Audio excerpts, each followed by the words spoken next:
Welcome to Fortune Forecast. You are in my book playlist, and we are going through the book titled Self-Mastery Through Conscious Autosuggestion, written by Emile Coue in 1922. In this video, we will continue with this book, which was published in 1922. It is in the public domain. Emile Coue was a psychologist and a pharmacist, and he advocated for self-mastery through autosuggestion and positive self-talk. I personally believe that one of the best ways that we could use our time is investing that time in ourselves to learn the equipment that we have to work with, which is our body, our mind, and our emotions. And as we gain mastery of these components that make us the being, we can interact better with ourselves, within our community, and with nature as well. We can enjoy a better quality of life as we seek to know ourselves. And what a great terrain we have, that of the mind. And so, I am loving this book. We're going to go on to the next section. Within the first chapter titled, How to Teach Patients to Make Autosuggestions. The principle of the method may be summed up in these few words. It is impossible to think of two things at once. That is to say that two ideas may be in juxtaposition, but they cannot be superimposed in our mind. Every thought entirely filling our mind becomes true for us and tends to transform itself into action. Thus, if you can make a sick person think that her trouble is getting better, it will disappear. If you succeed in making a kleptomaniac think that he will not steal anymore, he will cease to steal, etc., etc. This training, which perhaps seems to you an impossibility, is, however, the simplest thing in the world. It is enough by a series of appropriate and graduated experiments to teach the subject as it were the ABC of conscious thought. And here is the series. By following it to the letter, one can be absolutely sure of obtaining a good result, except with the two categories of persons mentioned above. First experiment. And there is a footnote for this. These experiments are those of Sage of Rochester. Preparatory. Ask the subject to stand upright, with the body as stiff as an iron bar, the feet close together from toe to heel, while keeping the ankles flexible as if they were hinges. Tell him to make himself like a plank with hinges at its base, which is balanced on the ground. Make him notice that if one pushes the plank slightly either way, it falls as a mass without any resistance in the direction in which it is pushed. Tell him that you are going to pull him back by the shoulders and that he must let himself fall in your arms without the slightest resistance. Turning on his ankles as on hinges, that is to say, keeping the feet fixed to the ground. Then pull him back by the shoulders, and if the experiment does not succeed, repeat it until it does, or nearly so. Second experiment. Begin by explaining to the subject that in order to demonstrate the action of the imagination upon us, you are going to ask him in a moment to think, I am falling backwards. I am falling backwards. Tell him that he must have no thought but this in his mind, that he must not reflect or wonder if he is going to fall or not, or think that if he falls he may hurt himself, etc., or fall back purposely to please you, but that if he really feels something impelling him to fall backwards, he must not resist but obey the impulse. Then ask your subject to raise the head high and to shut his eyes, and place your right fist on the back of his neck and your left hand on his forehead, and say to him, "Now think, I am falling backwards. I am falling backwards," etc., etc. And indeed, you are falling backwards. You are falling backwards, etc. At the same time, slide the left hand lightly backwards to the left temple above the ear and remove very slowly but with a continuous movement the right fist. The subject is immediately felt to make a slight movement backwards and either to stop himself from falling or else to fall completely. In the first case, tell him that he has resisted and that he did not think just that he was falling, but that he might hurt himself if he did fall. That is true, for if he had not thought the latter, he would have fallen like a block. Repeat the experiment using a tone of command as if you would force the subject to obey you. Go on with it until it is completely successful or very nearly so. The operator should stand a little behind the subject, the left leg forward and the right leg well behind him, so as not to be knocked over by the subject when he falls. Neglect of this precaution might result in a double fall if the person is heavy. Third experiment. Place the subject facing you, the body still stiff, the ankles flexible, and the feet joined and parallel. Put your two hands on his temples without any pressure. Look fixedly, without moving the eyelids, at the root of his nose and tell him to think, "I am falling forward. I am falling forward." And repeat to him, stressing the syllables, "You are falling forward. You are falling forward," without ceasing to look fixedly at him. Fourth experiment. Ask the subject to clasp his hands as tight as possible, that is to say, until the fingers tremble slightly. Look at him in the same way as in the preceding experiment, and keep your hands on his as though to squeeze them together still more tightly. Tell him to think that he cannot unclasp his fingers, that you are going to count 3, and that when you say 3, he is to try to separate his hands while thinking all the time, "I cannot do it. I cannot do it." And he will find it impossible.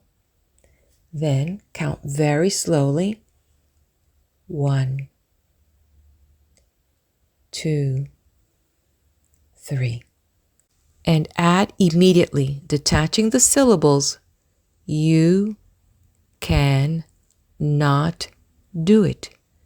You can not do it." If the subject is thinking properly, "I cannot do it," not only is he unable to separate his fingers, but the latter clasp themselves all the more tightly together, the more effort he makes to separate them.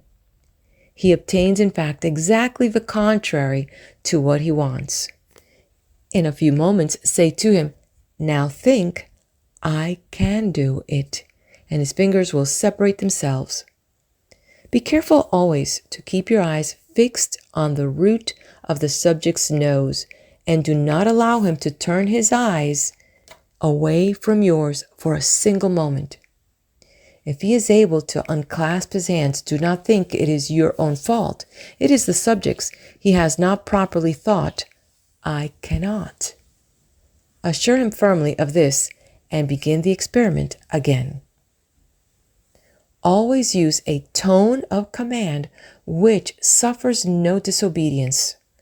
I do not mean that it is necessary to raise your voice. On the contrary, it is preferable to employ the ordinary pitch, but stress every word in a dry and imperative tone.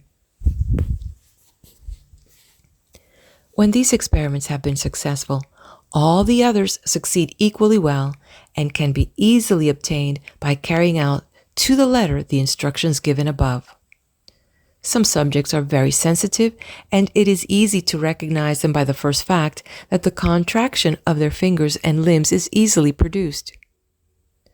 After 2 or 3 successful experiments, it is no longer necessary to say to them, think this or think that.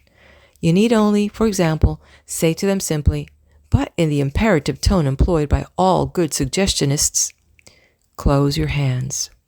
Now you cannot open them. Shut your eyes. Now you cannot open them. And the subject finds it absolutely impossible to open the hands or the eyes in spite of all his efforts. Tell him in a few moments, you can do it now. And the decontraction takes place instantaneously. These experiments can be varied to infinity. Here are a few more. Make the subject join his hands and suggest that they are welded together. Make him put his hand on the table and suggest that it is stuck to it. Tell him that he is fixed to his chair and cannot rise. Make him rise and tell him he cannot walk. Put a pen holder on the table and tell him that it weighs 100 weight and that he cannot lift it, etc., etc. In all these experiments, I cannot repeat too often, it is not suggestion properly so called which produces the phenomena, but the autosuggestion which is consecutive to the suggestion of the operator. Method of procedure in curative suggestion. When the subject has passed through the preceding experiments and has understood them, he is ripe for curative suggestion. He is like a cultivated field in which the seed can germinate and develop, whereas before it was but rough earth in which it would have perished. Whatever ailment the subject suffers from, whether it is physical or mental, it is important to proceed always in the same way and to use the same words with a few variations according to the case. Say to the subject, sit down and close your eyes. I am not going to try and put you to sleep as it is quite unnecessary. I ask you to close your eyes simply in order that your attention may not be distracted by the objects around you. Now tell yourself that every word I say is going to fix itself in your mind and be printed, engraved, and encrusted in it, that there it is going to stay fixed, imprinted, and encrusted, and that without your will or knowledge, in fact, perfectly unconsciously on your part, you yourself and your whole organism are going to obey. In the first place, I say that every day, 3 times a day, in the morning, at midday, and in the evening. At the usual meal times, you will feel hungry. That is to say, you will experience the agreeable sensation which makes you think and say, oh, how nice it will be to have something to eat. You will then eat and enjoy your food, without, of course, overeating. You will also be careful to masticate it properly so as to transform it into a sort of soft paste before swallowing it. In these conditions, you will digest it properly and so feel no discomfort, inconvenience, or pain of any kind, either in the stomach or intestines. You will assimilate what you eat, and your organism will make use of it to make food, muscle, strength, and energy. In a word, life. Since you will have digested your food properly, the function of excretion will be normal, and every morning, on rising, you will feel the need of evacuating the bowels, and without ever being obliged to take medicine or to use any artifice, you will obtain a normal and satisfactory result.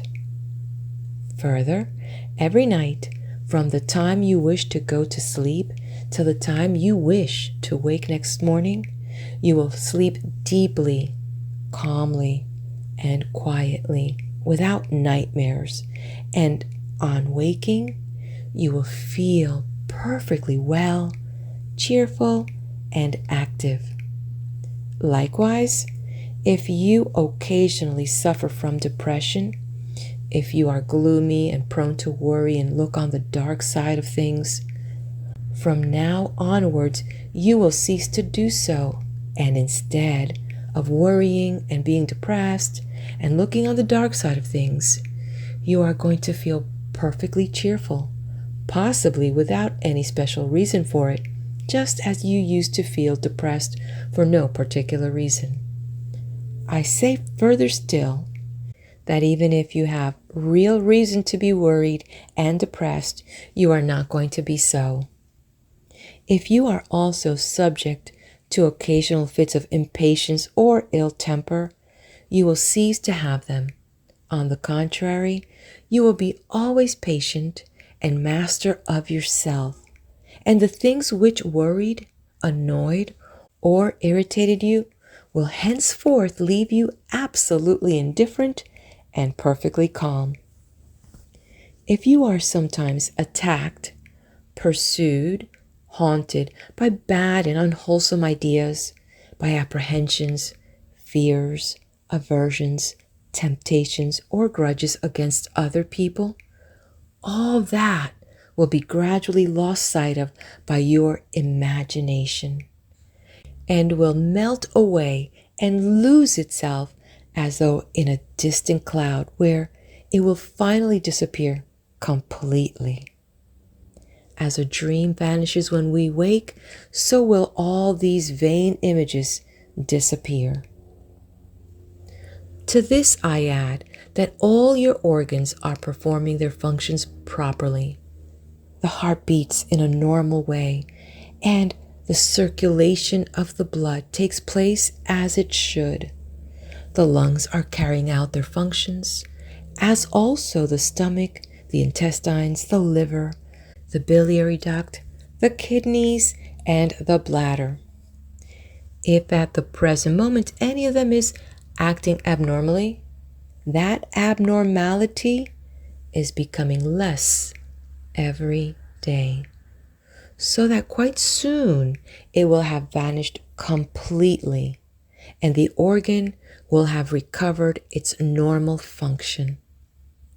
Further, if there should be any lesions in any of these organs, they will get better from day to day and will soon be entirely healed.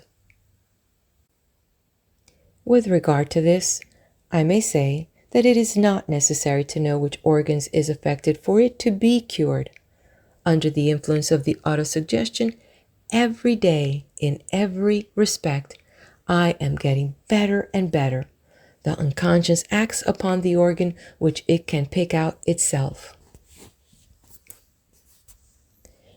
I must also add, and it is extremely important, that if up to the present you have lacked confidence in yourself, I tell you that this self-distrust will disappear little by little and give place to self-confidence based on the knowledge of this force of incalculable power which is in each one of us.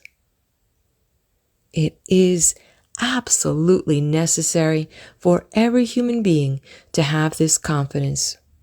Without it, one can accomplish nothing. With it, one can accomplish whatever one likes, within reason, of course. You are then going to have confidence in yourself, and this confidence gives you the assurance that you are capable of accomplishing perfectly well whatever you wish to do, on condition that it is reasonable, and whatever it is your duty to do. So when you wish to do something reasonable, or when you have a duty to perform, always think that it is easy and make the words difficult, impossible, I cannot, it is stronger than I, I cannot prevent myself from disappear from your vocabulary. They are not English. What is English? It is easy and I can. By considering the thing easy, it becomes so for you, although it might seem difficult to others. You will do it quickly and well and without fatigue, because you do it without effort, whereas if you had considered it as difficult or impossible, it would have become so for you, simply because you would have thought it so. To these general suggestions, which will perhaps seem long and even childish to some of you, but which are necessary, we added those which apply to the particular case of the patient you are dealing with. All these suggestions must be made in a monotonous and soothing voice, always emphasizing the essential words, which, although it does not actually send the subject to sleep, at least makes him feel drowsy and think of nothing in particular. When you have come to the end of the series of suggestions, you address the subject in these terms. In short, I mean that from every point of view, physical as well as mental, you are going to enjoy excellent health, better health than that you have been able to enjoy up to the present. Now, I am going to count 3, and when I say 3, you will open your eyes and come out of the passive state in which you are now. You will come out of it quite naturally without feeling in the least drowsy or tired. On the contrary, you will feel strong, vigorous, alert, active, full of life. Further still, you will feel very cheerful and fit in every way. 1, 2, 3. At the word 3, the subject opens his eyes, always with a smile and an expression of well-being and contentment on his face. Sometimes, though rarely, the patient is cured on the spot. At other times, and this is more generally the case, he finds himself relieved. His pain or his depression has partially or totally disappeared, though only for a certain lapse of time.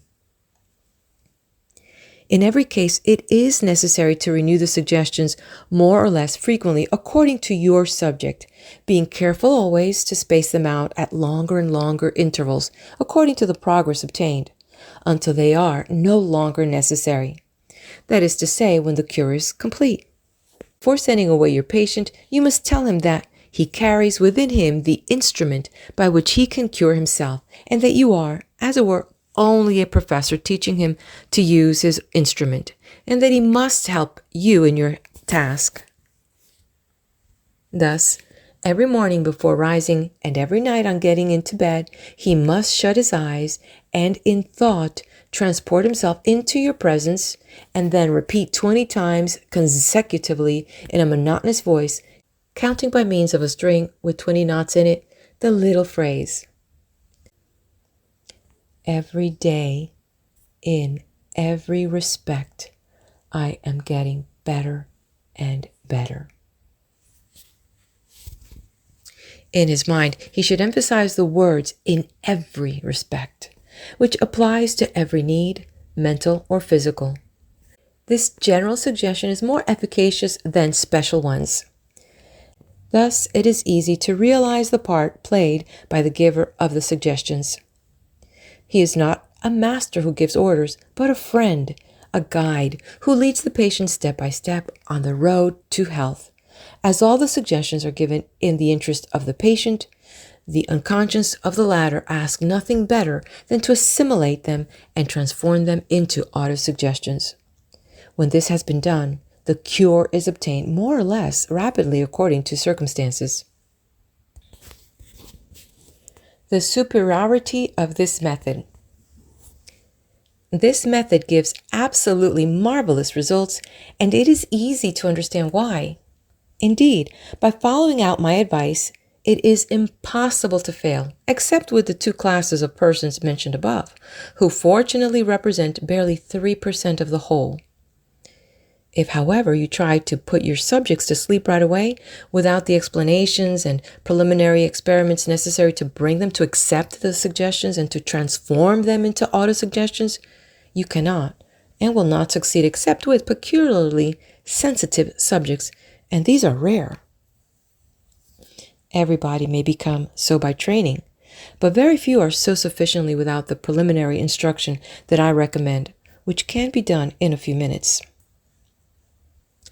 Formerly, imagining that suggestions could only be given during sleep, I always tried to put my patient to sleep, but on discovering that it was not indispensable, I left off doing it in order to spare him the dread and uneasiness he almost always experiences when he is told that he's going to be sent to sleep, and which often makes him offer, in spite of himself, an involuntary resistance. If, on the contrary, you tell him that you are not going to put him to sleep as there is no need to do so, you gain his confidence. He listens to you without fear or any ulterior thought, and it often happens, if not the first time, anyhow, very soon, that, soothed by the monotonous sound of your voice, he falls into a deep sleep, from which he awakes astonished at having slept at all. If there are skeptics among you, as I am quite sure there are, all I have to say to them is, come to my house and see what is being done, and you will be convinced by fact. You must not, however, run away with the idea that autosuggestion can only be brought about in the way I have described. It is possible to make suggestions to people without their knowledge and without any preparation. For instance, if a doctor who by his title alone has a suggestive influence on his patient tells him that he can do nothing for him and that his illness is incurable, he provokes in the mind of the latter an autosuggestion which may have the most disastrous consequences. If, however, he tells him that his illness is a serious one, it is true, but that with care, time, and patience he can be cured, he sometimes and even often obtains results which will surprise him. Here's another example. If a doctor, after examining his patient, writes a prescription and gives it to him without any comment, the remedies prescribed will not have much chance of succeeding. If, on the other hand, he explains to his patient that such and such medicines must be taken in such and such conditions and that they will produce certain results, those results are practically certain to be brought about. If in this hall there are medical men or brother chemists, I hope they will not think me their enemy. I am, on the contrary, their best friend. On the one hand, I should like to see the theoretical and practical study of suggestion on the syllabus of the medical schools for the great benefit of the sick and of the doctors themselves. And on the other hand, in my opinion, every time that a patient goes to see his doctor, the latter should order him one or even several medicines, even if they are not necessary. As a matter of fact, when a patient visits his doctor, it is in order to be told what medicine will cure him. He does not realize that it is the hygiene and the regimen which do this, and he attaches little importance to them. It is a medicine that he wants. In my opinion, if the doctor only prescribes a regimen without any medicine, his patient will be dissatisfied. He will say that he took the trouble to consult him for nothing, and often goes to another doctor. It seems to me, then, that the doctor should always prescribe medicine to his patients, and, as much as possible, medicines made up by himself rather than the standard remedies so much advertised and which owe their only value to the advertisement. The doctor's own prescriptions will inspire infinitely more confidence than so-and-so's pills, which anyone can produce easily at the nearest drugstore without any need of a prescription. End of video. Hey, hit that like button. You like what you see here, what you hear here? Leave me a comment. Let me know you are here. And subscribe to the channel. All right, meet me at the next video where we're going to learn how suggestion works.